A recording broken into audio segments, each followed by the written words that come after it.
It only took 2 weeks for Republicans to go from, we need to stop sending money overseas so that we can care for homeless and disabled veterans in our country, to homeless and disabled veterans in our country are scamming the system and we need to take their benefits. Is anyone else surprised? Because I'm not. Hello guys, welcome once again to AfriPost. I hope wherever you're watching us from, you're having a great time. Now, Americans having elected President Trump, many of them, especially the white majority, have always expected that Trump, being a white person, he's going to favor them, even in the policies and executive orders that he's passing. Many of them would want them to be favored. But one thing that is coming out is that regardless of your race, America is going to be tough under President Trump. Right now, we have seen veterans, especially whites, coming out to protest Trump's executive orders that is passing because they are finding out that these executive orders are going to affect them directly. So they have come out and called for protest against many of Trump's policies. And I want you to listen to this compilation of cries that most of these veterans or even their associates were making. So let's watch this, then come back and talk about it more. This is my message to the media. First of all, what you need to know is that I'm a nobody. Unfortunately for you, there are tens of millions of nobodies. If you will not report on these protests, we will bring it to your fucking door. And we will do it every day until you cover the truth of what is happening in this country.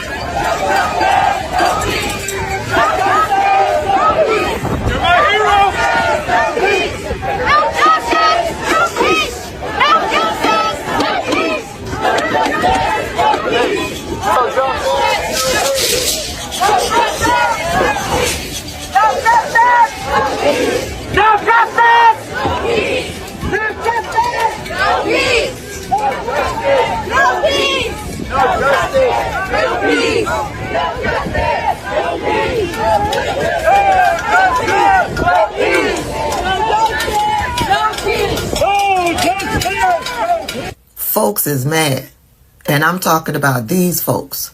They are mad. I never want to hear another red hatter say that they support veterans or hear another thank you for your fucking service. I don't want to fucking hear it. I don't want to fucking hear it. You fuckers took my mental health care. The one thing that keeps me from killing people, from losing my goddamn mind. You took my goddamn peace of mind. You fuckers.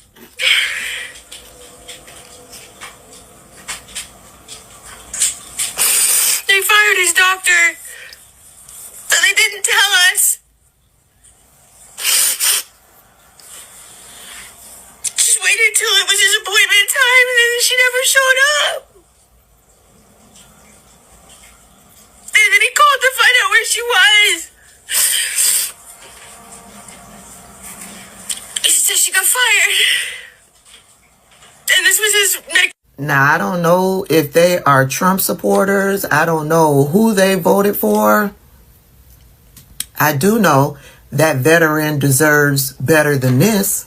I think I read down in the comment section that they were not Trump supporters, but I don't know. A veteran deserves better than this. And it's sad that veterans overwhelmingly voted for Donald Trump. They didn't believe that they deserved better than this. And I'm not saying all veterans. I follow veterans that are fighting against Donald Trump and MAGA nuts using their platforms to do that. This is a terrible situation that Trump supporters put us in, MAGA nuts put us in, the leftists, the never Kamalas, the uncommitted, the Palestinian movement. Y'all put us in this. This man is fighting for his country. A sovereign nation got invaded. His people were dying. And this motherfucker talks about him wearing a suit. I hate this fucking country.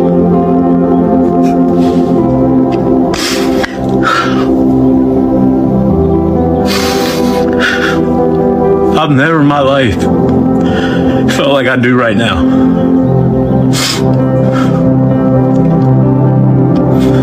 I don't give a fuck what he wears. This man has been respectful to every leader in the world. Everybody. And you clowns want to fucking do that shit to him when he comes over here. And then talk to him like shit and kick him out of the White House. You fucking disgraceful son of a bitches.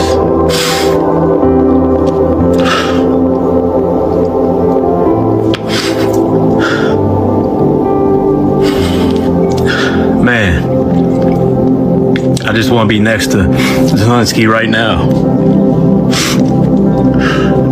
It only took 2 weeks for Republicans to go from, we need to stop sending money overseas so that we can care for homeless and disabled veterans in our country, to homeless and disabled veterans in our country are scamming the system and we need to take their benefits. Is anyone else surprised? Because I'm not. As a disabled veteran myself, yeah, I've never once thought that they actually fucking cared for us and actually fucking supported us. No. They like to put forward the, oh, I support the troops, I support veterans, but the second that we come home and the second that we are damaged and broken, you're a drain on society. Even when we get sick from the things that they have put us through, you're a drain on society. Unless we are actively out there fighting their wars, getting their whatever resources that they're trying to get from foreign countries, we aren't useful to them. If there was any doubt that they don't give a shit about us veterans, look at the Vietnam vets. Look at them. They are a prime example of how this country gives zero shits for its veterans, especially the Republicans. That's not to say that the Democrats care for it either, care for us either, because they don't. Nobody in the government does. We're just a convenient tool until we're not. And that's why I don't ascribe to anybody, because nobody in the government actually fucking cares. But the Republicans care the least. To be perfectly honest, they do. They care the least. But either way, I am not surprised by this turn of events by any means. I knew this was coming, especially when our illustrious leader called all of the people that have been, in battle. He called them losers, and especially prisoners of war. I just keep thinking about all those veterans that are starting to realize what's going on, and that shit is just so sad, because a lot of them genuinely thought they were helping people. I've met the sweetest veterans out there, dude.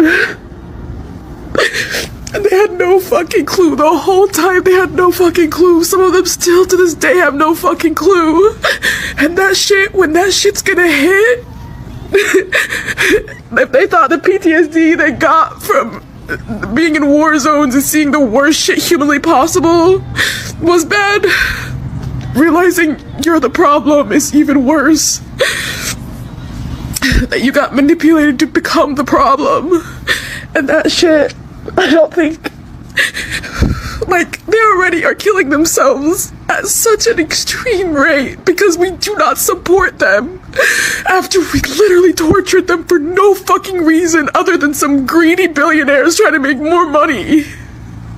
They're fucking human beings. And the fact that they're not seen as human beings in their own nation that they thought they were fighting for, that they put their life on the line for, that they they sacrifice being away from their families for?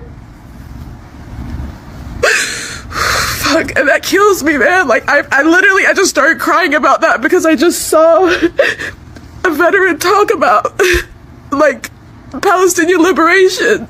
And I'm just like, the things that these people are gonna have to process are going to be so severe. It's like learning you're the villain this whole time. Like, and you didn't mean to be a villain the whole time. And the thing is, like, I went out with an ex-combat Marine who was really sweet, and he's very smart, but he could not, like, accept that him being in Afghanistan, Iraq, Syria, any of these places, even though he may not like, he was definitely fighting, he was a combat Marine, he still to this day will not accept that he was not supposed to be there, that he was not supposed to be hurting those people, that he didn't fully understand what he was doing, and I know that he doesn't, that he's just a very positive minded person, that I know if that shit hits him, it will break down every fucking wall in his mind that he's put up. Like, and as someone who struggles with PTSD, I can't even imagine, man. I really can't even imagine.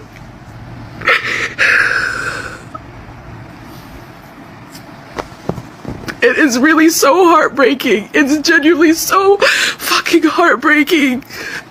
Because most of these people go in as kids. They have no fucking clue. If I joined the military at 18 years old, 20 years old, I would not have known better. I would not have known better. I really wouldn't.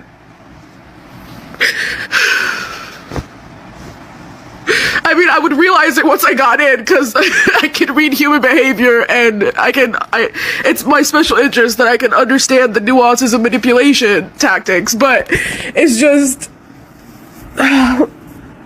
they trusted the government. They really trusted,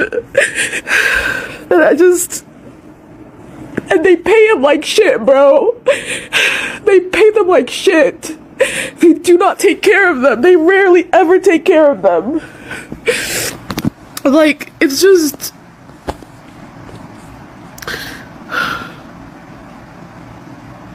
the amount of people that this country just tortures and torments, even when they are on their own country's side, their own government's side, unaware. Like, it's just the fact that the fucking billboards that are on the highway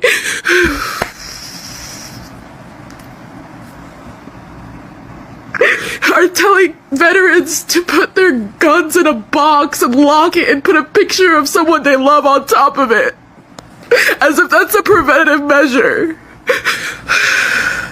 I know what PTSD feels like, but I don't know what their PTSD feels like. I know what my PTSD feels like, and I know when I am in that mindset. It's just... fuck, man. I'm off my meds, so I'm just crying way more. But it's just... I just keep realizing that, and I'm like... If there was a crisis already among veterans, this is gonna be... once shit is just internationally known and everybody's aware, oh man, it's so heartbreaking. It really is. Like, I understand that they did a lot of bad things. They really did, and and they know, and a lot of them have realized what positions they were put in. And they felt like a lot of them didn't have a choice in the matter, okay? You can't just walk off in the middle of a fucking desert in another country. Like, that's not... Then you lose your entire family, you lose everybody, you lose everything, and then now you're also traumatized in a country that you don't even know anything about, and it's a war zone? Like, that's not how any of this shit works. Like, it's just... And a lot of people just go in because they're poor. That's the only reason, man. And it pisses me off so much. It really does. A lot of these people are so sweet and so smart, and they genuinely thought they were going into this to protect their country, to help people in war zones. Like, they just didn't understand that the same thing that they were doing, the people of that land were doing themselves, which is protecting their land. They're protecting their people, trying to, with the least amount of resources humanly possible. And it's just, they never gave either of them a chance. They never gave the resistance fighters a chance. They never gave the veterans a chance. Like, it's just,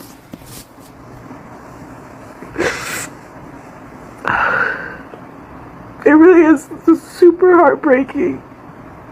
And I just keep thinking about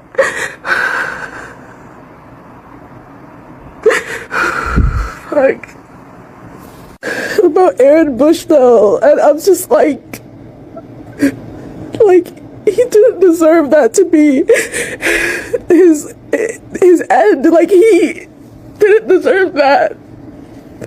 No one deserves that shit. Even if it's a protest, no one fucking deserves that shit. Their families don't deserve that shit. To be so disappointed in your country, to be so betrayed by your own country, that you off yourself because the government has rejected who you are. The veteran that's the first, they, them, non-binary, like, X gender. Like, it just,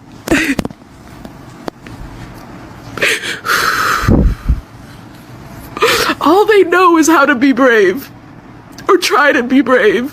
And then you tell them you have to be, when you've broken them so much. They are just human beings. They are just little kids on the inside. They are not a fucking wall. Like, I don't understand how we functioned like this for so long as a country. Like, I don't understand. It makes no sense to hurt this many people for no reason but profit that no one gets to see. Not even the veterans. They're on the streets dying. It's time to speak up. Hey, veterans, I am certain you have already figured out a better plan than me, and I need to know what it is. Because I'm not really scared that the government is going to send the army in after me. I'm not a very big fish in that pond. But what I'm scared about is when Trump institutes the Insurrection Act, which he's going to. We know. He wrote about it on January 20th. It's coming. My fear is that he is going to then tell MAGA militia to go get the ones. Go get the ones that are insurrectionists. And that's when my neighbors come for me. Because I am in a red state, in a really small, really red town. And at the town hall meeting yesterday, I pissed off everybody within a 50-mile radius. That's what I'm scared of. I want to see if the veterans can form like community watches. Can you guys do that? Veterans, can we get y'all to like do the community watches? Because when the Insurrection Act is enacted, I believe MAGA militia will be called up. When he said, no man who saves his country commits any crime, they're going to get and there are some around me with itchy trigger fingers. So I either get to run to Canada, or I need to know that my veterans in my area will be around to respond to the MAGA militia. I'm going to do a live tomorrow night, and I want to talk about this, if we can, or I get kicked off again, like they do all the time. But anyway, I'm glad you guys are out there, and go love your neighbor. Now, from that compilation, it turns out that while white Americans or even white veterans who are voting, expecting Trump to favor them over blacks, That has not happened. They are already suffering. And blacks who are used to these kind of situations have nothing to say, but just look at them and wonder what they expected to come out of Trump's presidency. You know, many times you find that while Americans may be seen to be voting on issues, one of the major determinants of outcomes that always happen is whether the presidential candidate that is being voted will favor the white majority. And most whites in America, when they vote, they want to preserve and protect their interests. And the person who can protect their interests quite effectively is their fellow white man or white person. So that is why even if anybody comes to run, they will always want never to have a black president. Looking at what is happening within the black community now, I'm sure many of them are wondering, what if we would have voted for Kamala Harris to see what she's going to give us? Because one thing we are realizing is that they are dissatisfied with Trump's presidency, and the executive orders that Trump keeps pushing every day are having a negative impact on their lives. So white veterans in America have historically reaped significant benefits from white privilege, a systemic advantage woven into the fabric of the nation's social, economic, and political structures. This privilege has often granted them access to opportunities and resources that black veterans, despite their equal service and sacrifice, have been systematically denied or offered in diminished form. This disparity is not merely a matter of individual prejudice, but a reflection of policies and cultural norms that have favored whiteness for centuries. One of the most glaring examples is the GI Bill, enacted in 1944 to support returning World War II veterans. On paper, it was pronounced and promised that education, housing, and job training will be served to all veterans. However, white veterans capitalized on this, using low-cost mortgages to buy homes in burgeoning suburbs, building generational wealth as property values soared. Black veterans, however, faced redlining and discriminatory lending practices that barred them from the same neighborhoods. Banks and real estate agents, backed by federal guidelines, deemed black buyers risky, relegating them to underfunded urban areas. By 1950, white home ownership rates had surged, while black veterans lagged far behind. Their economical mobility, therefore, stunted. Education, another GI Bill pillar, followed a similar pattern. White veterans enrolled in prestigious universities, often segregated by law or custom, gaining degrees that opened professional doors. Black veterans, confined to underfunded historically black colleges or denied entry altogether due to Jim Crow laws, rarely assessed the same caliber of education.